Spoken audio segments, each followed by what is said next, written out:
Dear students, welcome back to online classes. Dear student, this is lesson Geographical Features and Prehistoric India. This lesson is goes to second lesson in the history part of the 8th standard social science.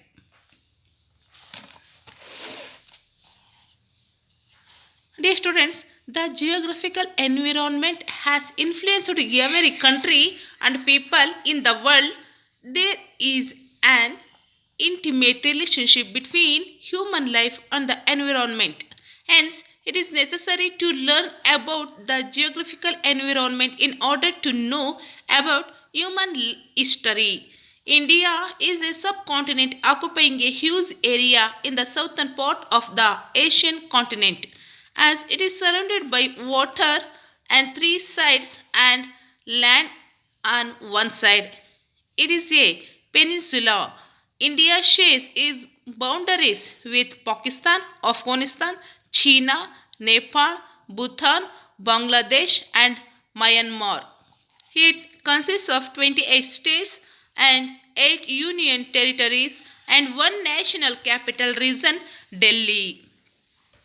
ಹಾಗಾದ್ರೆ ಮಕ್ಕಳ the geographical environment has influenced every country and people in the world. ಹಂಗಂದ್ರೆ ಏನಪ್ಪ ಅಂದರೆ ಜಗತ್ತಿನ ಪ್ರತಿಯೊಂದು ರಾಷ್ಟ್ರ, country means ರಾಷ್ಟ್ರ ಹಾಗೂ ಜನ ಸಮುದಾಯಗಳು ಹಾಗಾದರೆ ಅದರುಗಳ ಮೇಲೆ ಈ ಭೌಗೋಳಿಕ ಪರಿಸರ ಜಿಯೋಗ್ರಫಿಕಲ್ ಎನ್ವಿರಾನ್ಮೆಂಟ್ ಮೀನ್ಸ್ ಭೌಗೋಳಿಕ ಪರಿಸರ ಅನ್ನೋಂಥದ್ದು ಪ್ರಭಾವವನ್ನು ಇನ್ಫ್ಲೂಯೆನ್ಸ್ಡ್ ಮೀನ್ಸ್ ಪ್ರಭಾವವನ್ನು ಬೀರಿದೆ ಅಂತ ಹೇಳ್ತಿದ್ದಾರೆ. ಹಾಗಾದರೆ there is an intimate relationship between human life and the environment. ಹಾಗೆ ಮಾನವನ ಜೀವನಕ್ಕೂ ಮತ್ತು ಅವನ ಪರಿಸರಕ್ಕೂ ಸಹ ಏನಂತ ಇದೆ, ನಿಕಟ ಸಂಬಂಧ ಇದೆ. ಇಂಟಿಮೇಟ್ ರಿಲೇಶನ್ಶಿಪ್ ಮೀನ್ಸ್ ನಿಕಟ ಸಂಬಂಧ ಇದೆ. ಯಾವುದಕ್ಕೆ? Between human life and the environment. ಪರಿಸರಕ್ಕೂ ಮತ್ತು ಹ್ಯೂಮನ್ ಲೈಫ್ ಮೀನ್ಸ್ ಮಾನವನ ಜೀವನಕ್ಕೂ ಸಹ ನಿಕಟವಾದಂಥ ಒಂದು ಸಂಬಂಧ ಇದೆ. ಯಾಕಪ್ಪ ಅಂದರೆ ಈ ಇನ್ಫ್ಲೂಯೆನ್ಸ್ಡು ಏನಾಗಿದೆ, environment geographical environment as influenced ಅಂತ ಕೊಟ್ಟು ಅಂದರೆ ಏನಪ್ಪ ಅಂದರೆ ಈ ಒಂದು ಭೌಗೋಳಿಕ ಪರಿಸರ ಅಂಥದ್ದು ಮಾನವನ ಜೀವನದ ಮೇಲೆ ಪ್ರತಿಯೊಂದು ಅಂದರೆ ರಾಷ್ಟ್ರ ಮತ್ತು ಅಂದರೆ ವಿಶ್ವದಲ್ಲೇ ಸಹ ಜಗತ್ತಿನಲ್ಲೇ ಸಹ ಪ್ರಭಾವನ ಬೀರ್ತಿದೆ ಅಂತ ಹೇಳಿದ್ರು. ಹೆನ್ಸ್ ಅದರಿಂದ it is necessary to learn about the geographical environment in order to know about human history. ಅದರಿಂದ ಈ ಮನುಷ್ಯನ ಚರಿತ್ರೆ ಅಂಥದ್ದು ಈ ಒಂದು ತಿಳಿಯೋದಕ್ಕೆ ನಮಗೆ ಭೌಗೋಳಿಕ ಪರಿಸರದ ಅರಿವು ಅಂದರೆ ಅದರ ಒಂದು ನಾಲೆಡ್ಜ್ ಅರಿವು ಅನ್ನೋಂಥದ್ದು ನಮಗೆ ಅತ್ಯವಶ್ಯಕವಾಗಿದೆ. ಯಾಕೆಂದರೆ ಅದು ಯಾವ ಥರ ಮನುಷ್ಯನ ಮೇಲೆ ಪ್ರಭಾವವನ್ನು ಬೀರ್ತಿದೆ ಅನ್ನೋದ್ರ ಬಗ್ಗೆ ನಾವು ತಿಳ್ಕೋಬೇಕು. ಅದು ನಮಗೆ ಅವಶ್ಯಕತೆ. It's very important, it's need, that means necessary ಅಂದರೆ ಅವಶ್ಯಕತೆ ಆಗಿದೆ ಅಂತ ಹೇಳ್ತಿದ್ದಾರೆ. India is A sub continent ಆಕ್ಯುಪೈಂಗ್ A huge area in the southern part of the Asian continent. ಅಂದರೆ ಏಷ್ಯಾ ಖಂಡದ ದಕ್ಷಿಣ ಭಾಗದಲ್ಲಿ ವಿಶಾಲ ಪ್ರದೇಶವನ್ನು ಹೊಂದಿರುವಂತಹ ಭಾರತವೂ ಸಹ ಒಂದು ಉಪಖಂಡ, ಸಬ್ ಕಾಂಟಿನೆಂಟ್ ಅಂತೀವಿ. ಅಂದರೆ ಭಾರತವನ್ನು ನಾವೇಂತ ಕರಿತೀವಿ? ಉಪಖಂಡ, ಸಬ್ ಕಾಂಟಿನೆಂಟ್ ಅಂತ ಕರಿತಾ ಇದ್ದೀವಿ.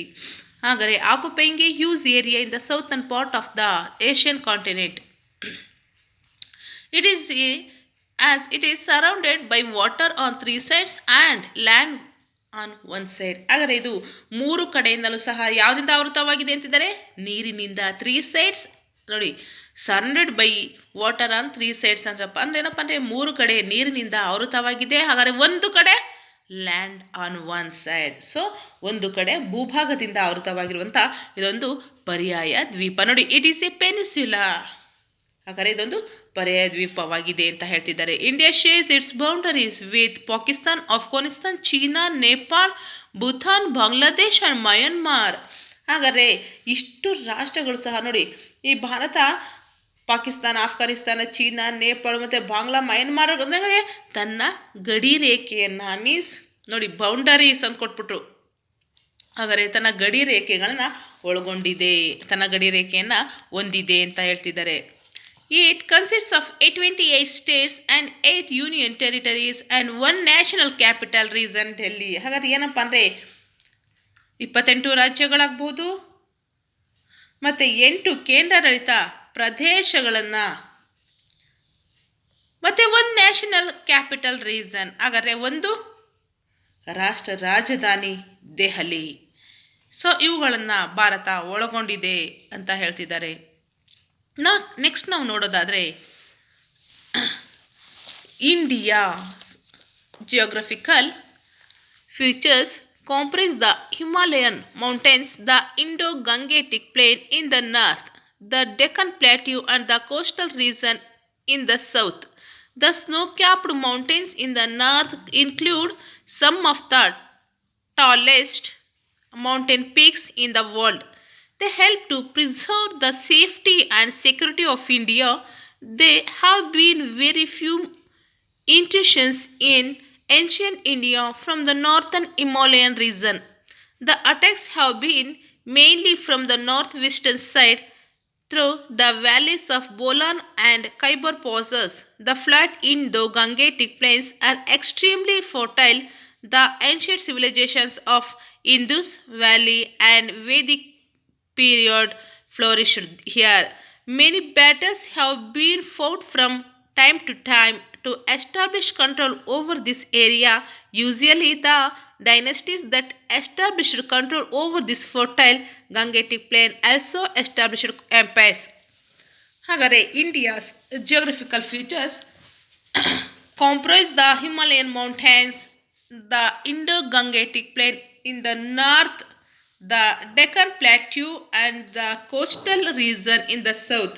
ಹಾಗಾದರೆ ಭಾರತದ ಒಂದು ಭೂ ರಚನೆಯು ಸಹ ಉತ್ತರದಲ್ಲಿ ಏನಾಗಿದೆ ಹಿಮಾಲಯ ಮೌಂಟೇನ್ಸ್. ಹಾಗಾದರೆ ಏನಿದೆ ಹಿಮಾಲಯ ಪರ್ವತ ಶ್ರೇಣಿಗಳು ಮತ್ತು the Indo Gangetic plain in the north. ಹಾಗಾದರೆ ಸಮತಟ್ಟದಂಥ ಒಂದು ಇಂಡೋ ಗಂಗೆಟಿಕ್ ಪ್ಲೇನ್ ಅಂದರೆ ಸಿಂಧು ಗಂಗಾ ಬಯಲು ಪ್ರದೇಶವನ್ನು, the Deccan plateau and the coastal region in the south. ಹಾಗಾದರೆ ದಕ್ಕನ್ ಪ್ರಸ್ಥಭೂಮಿ ಮತ್ತು coastal plain means coastal region means ಕರಾವಳಿ ತೀರ ಪ್ರದೇಶಗಳನ್ನು ಇದು ಹೊಂದಿದೆ. ಇನ್ ದ ಸೌತ್ ಮೀನ್ಸ್ ದಕ್ಷಿಣದಲ್ಲಿ ಹೊಂದಿದೆ ಅಂತ ಹೇಳ್ತಿದ್ದಾರೆ. The snow-capped mountains in the north include some of the tallest mountain peaks in the world. Himalaya ಉತ್ತರದ ಒಂದು ಹಿಮಾಲಯ ಪರ್ವತ ಶ್ರೇಣಿ ಸಹ ಜಗತ್ತಿನಲ್ಲೇ ಅತ್ಯಂತ ಎತ್ತರವಾದಂಥ ಶಿಖರವನ್ನು ನೋಡಿ, tallest mountains peaks in the world ಅಂದರೆ ಪ್ರಪಂಚದಲ್ಲೇ ಸಹ ಜಗತ್ತಿನಲ್ಲೇ ಅತ್ಯಂತ ಎತ್ತರವಾದಂಥ ಶಿಖರಗಳನ್ನು ಒಳಗೊಂಡಿದೆ. They help to preserve the safety and security of India. ಹಾಗಾದರೆ ಇದು ಏನು ಮಾಡ್ತಿದೆ ಅಂದರೆ ಭಾರತವನ್ನು ಸುರಕ್ಷತೆಯಿಂದ ಮತ್ತು ಭದ್ರತೆಯಿಂದ ನೋಡಿ ಸೇಫ್ಟಿಯಿಂದ ಇವು ನಮ್ಮನ್ನ ಕಾಯ್ದಿರಿಸ್ತಾ ಇದ್ದೇವೆ. ಇದು ನಮಗೆ ಈ ಮೌಂಟೇನ್ ಪಿಕ್ಸ್ ಅಂಥದ್ದು ಇಷ್ಟು ಎತ್ತರವಾಗಿರುವಂಥದ್ದು ನಮಗೆ ಹೆಲ್ಪ್ ಆಗಿದೆ. ಯಾವುದಕ್ಕೆ? ನಮ್ಮ ಸೇಫ್ಟಿ ಆ್ಯಂಡ್ ಸೆಕ್ಯೂರಿಟಿ ವಿಚಾರದಲ್ಲಿ. They have been very few institutions on ancient India from northern Himalayan ranges. ಹಾಗಾದರೆ ಪ್ರಾಚೀನ ಭಾರತದ ಮೇಲೆ ಉತ್ತರದ ಹಿಮಾಲಯದ ಮೂಲಕ ಆದ ಅತಿಕ್ರಮಣಗಳು ಇದೊಂದು ವಿರಳ. ಫ್ಯೂ ಇನ್ಸ್ಟಿಟ್ಯೂಷನ್ಸ್ ಮೀನ್ಸ್ ವಿರಳ ಅಂತ ಹೇಳ್ತಿದ್ದಾರೆ. The attacks have been mainly from the north western side through the valleys of Bolan and Khyber passes. ವಾಯುವ್ಯ ಭಾರತದಲ್ಲಿನ ಬೋಲಾನು ಮತ್ತು Khyber passes means valleys means ಕಣಿವೆ ಮಾರ್ಗಗಳ ಮೂಲಕವೇ ದಾಳಿಗಳು ಜಾಸ್ತಿ ಸಂಭವಿಸ್ತಿದ್ದು ಅಂತ ಹೇಳ್ತಿದ್ರು. ಆದರೆ ಈಗ ಏನು ಹೇಳ್ತಿದ್ದಾರಪ್ಪ ಅಂದರೆ the flat Indo-Gangetic plains are extremely fertile. The many battles have been fought from time to time to establish control over this area. ಹಾಗಾದರೆ ಸಮತಟ್ಟದಂಥ ಸಿಂಧು ಗಂಗಾ ಬಯಲು ಸೀಮೆಗಳು ಅತ್ಯಂತ ಫಲವತ್ತಾದಂತಹ ಈ ಪ್ರದೇಶಗಳು ಇಂಡೋ ಗಾಂಗೆಟಿಕ್ ಪ್ಲೇನ್ ಅಂತ ಕೊಟ್ಟು ಫರ್ಟೈಲ್ ಮೀನ್ಸ್ ಫಲವತ್ತಾದಂಥ ಒಂದು ಪ್ರದೇಶಗಳು ಅಂತ ಹೇಳ್ತಿದ್ದಾರೆ. ಪ್ರಾಚೀನ ನಾಗರಿಕತೆಗಳಾದಂಥ ಅಂದರೆ ancient civilisations of Indus valley and Vedic period flourished year.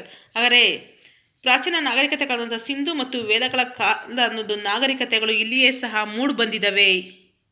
ಫ್ಲೋರಿಶ್ಡ್ year means ಮೂಡಿ ಬಂದಿದ್ದಾವೆ. Many battles have been fought from time to time to establish control over this area. ಹಾಗಾದರೆ ಕಾಲದಿಂದ ಕಾಲಕ್ಕೆ ಸಹ ಈ ಫಲವತ್ತಾದಂಥ ಒಂದು ಪ್ರದೇಶದ ಮೇಲೆ ಹಿಡಿತ ಸಾಧಿಸಕ್ಕೆ ಅನೇಕ ಕದನಗಳು ಮೀನ್ಸ್ ಬ್ಯಾಟಲ್ಸ್ ಮೀನ್ಸ್ ಕದನಗಳು ಯುದ್ಧಗಳು ನಡೆದಿದ್ದಾವೆ ಇಲ್ಲಿ. Usually the dynasties that established control over this fertile Gangetic plain also established here. ಹಾಗಾದರೆ ಸಾಮಾನ್ಯವಾಗಿ ಯಾರೂ ಸಹ ಗಂಗಾ ನದಿಯ ಫಲವತ್ತಾದ ಪ್ರದೇಶದ ಮೇಲೆ ನಿಯಂತ್ರಣವನ್ನು ಹೊಂದಿದ್ದರೋ ಆ ರಾಜಮನೆತನಗಳೇ ಚಕ್ರಾಧಿಪತಿಗಳೂ ಸಹ ಆಗಿದ್ರು ಅಂದರೆ ಎಸ್ಟಾಬ್ಲಿಷ್ಡ್ ಅವರೇ ಸಹ ಚಕ್ರಾಧಿಪತಿಗಳು ಸಹ ಆಗಿದ್ರು, ಅವರೊಂದು ಸಾಮ್ರಾಜ್ಯವನ್ನು ಸ್ಥಾಪಿಸಿದ್ರು ಅನ್ನೋ ಒಂದು ವಿಚಾರವನ್ನು ಇಲ್ಲಿ ಹೇಳ್ತಿದ್ದಾರೆ. Dear students, I think it's enough today. You watched the video twice or thrice. I hope you better understood. Okay, thank you very much.